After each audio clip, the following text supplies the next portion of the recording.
Hello दोस्तों, जय जगन्नाथ। आई चालुन बासी भात खाएमा। इटा देखो पातलघंटा, हेड़ुआ, कच्चा लंका, कड्डी, भेंडिया बड़ी, आलू भजा, एडा सुरसो पड़जी छे, सुखा लंका, लहसुन, प्याज, बड़ी भजा बड़ी, पांपड़, कांकुड़ी आउ फल, कला चुरचुटा,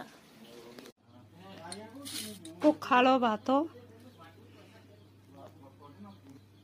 इटा सुरसो पड़ची देछे, प्याज, मिर्चा चटकी मा,